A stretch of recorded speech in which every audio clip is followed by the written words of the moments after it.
Hello, I'm here to tell you a horror story. This happened about 3 years ago, when I was still in university. That is when I would go there every day after my classes at university to gain teaching experience under the supervision of a mentor teacher.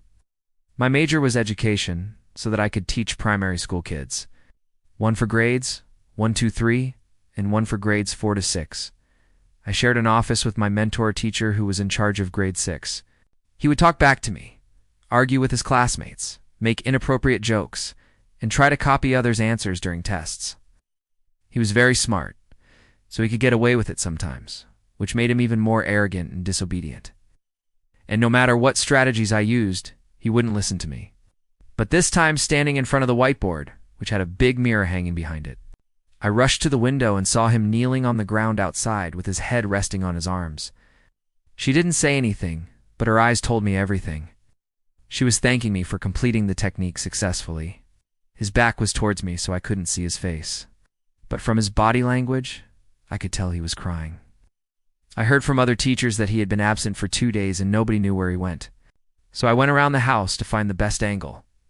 And there I saw something that made my blood run cold.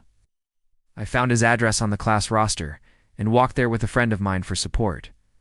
Why did Ms. Daniels help me defeat that creature? What was the technique she taught me? Why did she wear the same coat as the demon?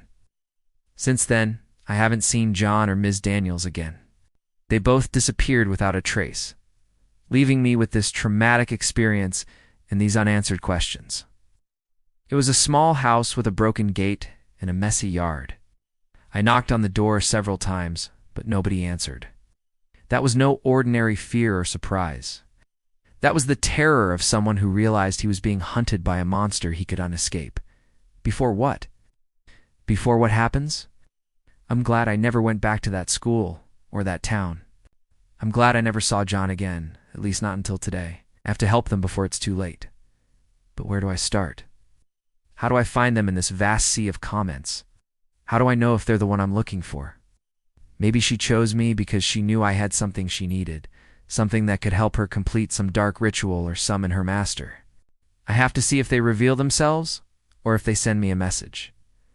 I have to be patient and careful. I have to be ready for anything. Well, thank you for listening to my story. If you enjoyed it, please leave a like and subscribe. And if you want to hear more stories like this, stay tuned. I promise you won't regret it. Because I know that once I get involved again, there's no turning back. Once I face her, I have to destroy her. I tried calling John's phone number, but it went straight to voicemail. It was from someone I knew. It said, "Are you the one who defeated her?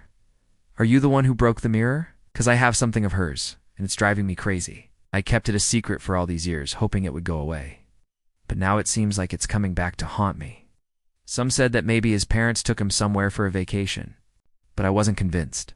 There was something strange going on, and I felt responsible for what had happened to him. Standing behind him was a woman who looked like Miss Daniels, but her face was twisted into a horrifying smile. She was tall and thin, with long black hair and sharp claws. She was also wearing a coat that I recognized from one of the school's security cameras.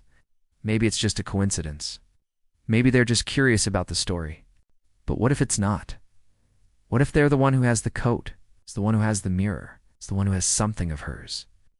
After I finished, John kept talking, but suddenly he stopped and turned around to look at the mirror. At first he seemed surprised and then terrified. He started screaming, "What the hell?" and ran out of the classroom. Her name was Ms. Daniels, and she was really nice to me. She just smiled and said, "Huh, John, yes, he's quite the handful, isn't he? But don't worry, I know exactly how to deal with him." Then she explained to me this secret technique she used on John whenever he misbehaved. And then she warned me not to tell anyone else about it because it would unwork if they knew. She was kind, funny, and understanding. She also gave me a lot of useful advice on how to deal with naughty students like John. It was during one of my practicum periods where I was placed at an elementary school in my hometown for 3 months. I answered yes. I followed your instructions step by step, but he didn't stop talking. She thought for a moment and then said, "Well, then you have to do it one more time, but this time while looking into the mirror." Confused, I asked her, "Why do I have to use a mirror?" She only smiled mysteriously and replied, "Just do it and you'll see." The school was old and large. had two buildings. John was a troublemaker from the moment he entered the classroom. That's why I decided to visit Ms. Daniels to ask for help. But when I told her about John, she didn't seem surprised at all. Of course, I promised to keep it a secret, and I went back to class determined to use the technique myself. However, when I tried it, it didn't have any effect on John. He still kept doing whatever he wanted. That's why I went back to Ms. Daniels' office to ask her why it didn't work. She looked at me curiously and asked, "Did you do it the way I told you?" Although I didn't understand why, I went back to class and did the technique again. I couldn't believe what I had just witnessed. At that moment, Ms. Daniels appeared beside me and put her hand on my shoulder.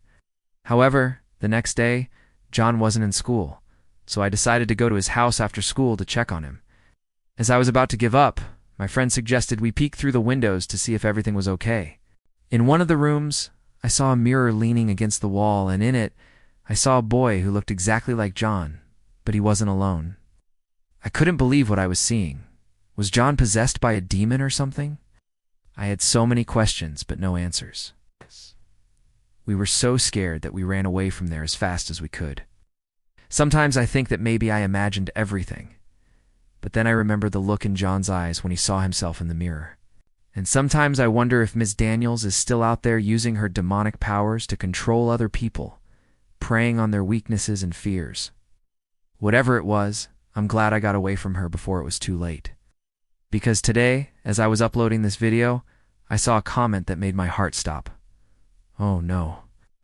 What have I done now? I feel like I unleashed something evil into the world and I have to stop it before it is too late. You see, I never told anyone about the incident with John and Ms. Daniels. And this person who commented, "I think I know who it is, but I can't be sure. Oh my God, I have to find them. Have to warn them. Well, I guess I have to keep watching and waiting. And I know that in the mirror, that's where our battle will begin."